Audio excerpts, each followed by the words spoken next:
Right now on Denver 7 News at 5 o'clock, a Denver park shuts down 2 days after a man was killed trying to stop a fight. This was his home. This is where he grew up. This is where he lived. This is where he died. Now friends and family are remembering him and the impact he had on the community. A Colorado man is the first person in the country to test positive for the current strain of bird flu. How he came into contact with the virus. And it's time for the Broncos to make their NFL draft pick as GM George Paton builds around new quarterback Russell Wilson. He'll want to know maybe what players we're looking at, and I'll tell him, and he'll watch them and give me his opinion. And, you know, he's a great resource. Also, a former CSU player is waiting on his phone call and could go early in the second round. It's possible the Broncos could trade up to get the player they want. All right. Everything you want to know about the NFL draft coming up. Thanks for joining us. I'm Brian Sanders. And I'm Nicole Brady, and we're getting you ready for the weekend. It's almost here. Lisa, we're going to have some cooler temperatures than we've seen this week, starting today. Yesterday was one of the warmest days, and yeah, today will be one of the coolest. We're right now looking at mid to upper 40s, actually really mild in the early morning hours, but we just won't see much of a warm up. Yesterday we were seeing a good 20-30 degree warm up from the lows to the highs. Today we're starting off in the upper 40s to low 50s, and we're likely by this afternoon going to be in the low 60s. We have Denver at right around 63, Erie 62, Highlands Ranch 63, 30s and 40s in the mountains this afternoon. Quite a bit cooler there too. The other thing that you're going to notice will be the winds with this cold front rolling in. Gustier conditions expected this afternoon. Fire danger once again high for us as we end the week. It's pretty calm right now, but Jason, we're likely going to see wind gusts at about 40 to near 50 miles per hour.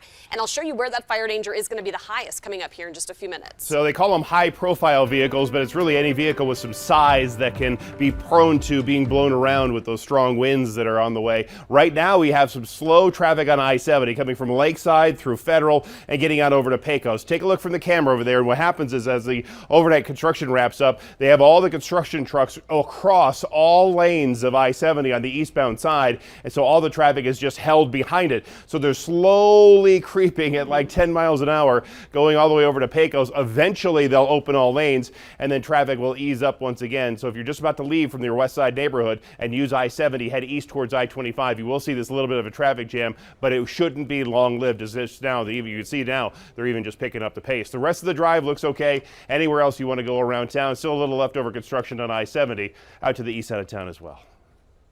We've been warning you about a new strain of bird flu circulating in Colorado, and this morning a Colorado man is the first person in the country to test positive for it. Yes, Denver 7's Veronica Acosta joins us here in studio this morning because it is very rare for a human to contract this virus, but this person had direct contact. He did. So we're talking about a man who's an inmate at a correctional facility over in Delta County. He's part of a work release program that allows him to work at a poultry farm on the western slope of Colorado. Officials said he was involved in the process of clearing out birds presumed to have that virus. So he reported his only symptom was feeling fatigued for a few days, but that's all cleared up now. He's now isolating and taking Tamiflu. Our partners over at the Denver Post reported health officials did say it's possible the virus may have been present in the person's nose without infection.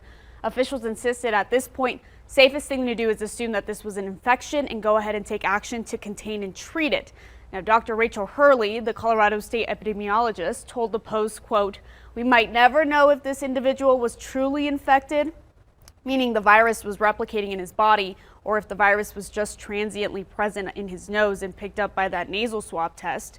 Now, despite the first confirmed case in Colorado, the CDC says it's tracking the same strain of bird flu in bird populations in 34 states.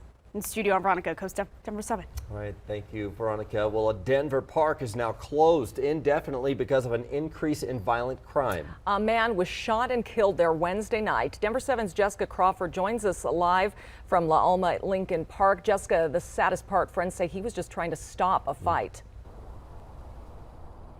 That's exactly what family members tell us, and they identify that man as 63-year-old Gary Ariano. They say that he loved this park that's now surrounded all the way around by a gate. And here is a look at a vigil that was held in remembrance of his life last night. The Denver Police Department says that the man was shot while he was trying to break up a fight just before 8 on Wednesday night. He died after he was taken to a hospital. Denver Parks and Rec closed La Alma Park and La Alma Recreation Center yesterday. They cited violence as the reason behind the closure. They tell us the closure is temporary and they'd reopen sometime in the future when they're safe to use. We spoke with friends and family of Ariano. But for something to happen to your friend like that, for no reason at all, it was senseless. This is where he spent every day. He loved this park, you know, come out here and hang with his buddies. He was handicapped. And Denver police say that they have arrested 24-year-old Trehavani Deshawn Smith in connection with the shooting. Live in Denver, I'm Jessica Crawford, Denver 7. Thank you, Jessica. Investigators in Larimer County need your help to find the parents of a 6-year-old boy in Fort Collins who accidentally shot and killed himself. Take a look at your screen here. Rosanetta McCall and Ron Matthews have not been seen in more than a week now. Investigators say McCall left a handgun where her son could reach it. She is now charged with child abuse and unlawful storage of a firearm. Matthews is accused of lying to officers and tampering with evidence. If you see them, contact the Larimer County Sheriff's Office or Crime Stoppers. Today marks day 2 of the NFL draft, but it's really day 1 for the Broncos because they traded their first-round pick. According to our Broncos insider Troy Rank, they'll be looking for an edge rusher, cornerback, tight end, and offensive tackle. George Paton shared his strategy for day 2. When we get to that second day, we'll be on the phone calling every team, and we'll have an idea of what we want to do that second day, especially as it starts dropping, to the mid-rounds, and then we'll decide whether we want to move up, do we want to stand pat, or do we want to move back? And that kind of depends who's there, how many players we like are there.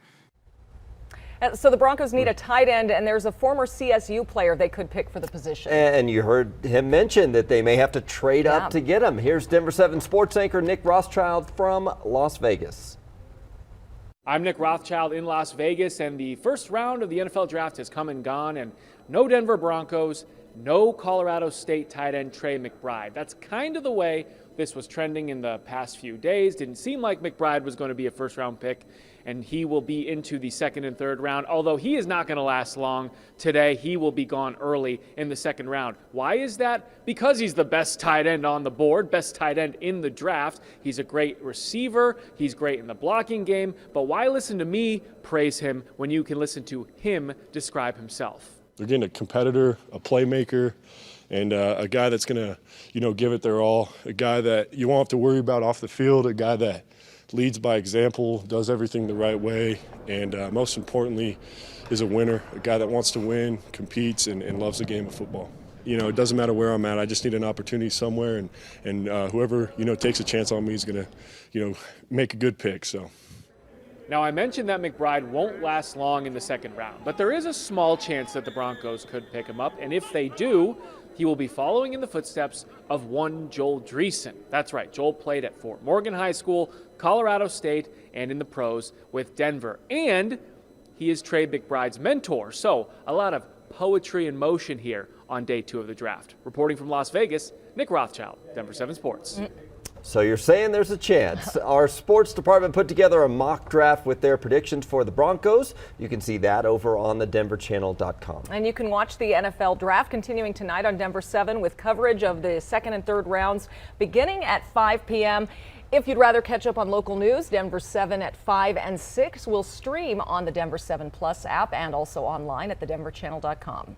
Some pretty good sports news here. The Avs are wrapping up the regular season tonight in Minnesota. They are already the top seed in the Western Conference and will have home ice advantage against the Dallas Stars in the first round of the playoffs. Even though the Avs lost last night to the Predators, it came in a shootout, so they picked up 1 point, and that gives them a new franchise record during the regular season with 119 points. Cryptocurrency is all the rage right now. If you're looking for a way to kind of ease into it and still don't know what it's about, one fast food company is offering a special promotion to help you. Plus, I'm John Matarese. The controversy's heating up on extra taxes for people who drive hybrid and electric cars. Should they have to pay more? That story coming up.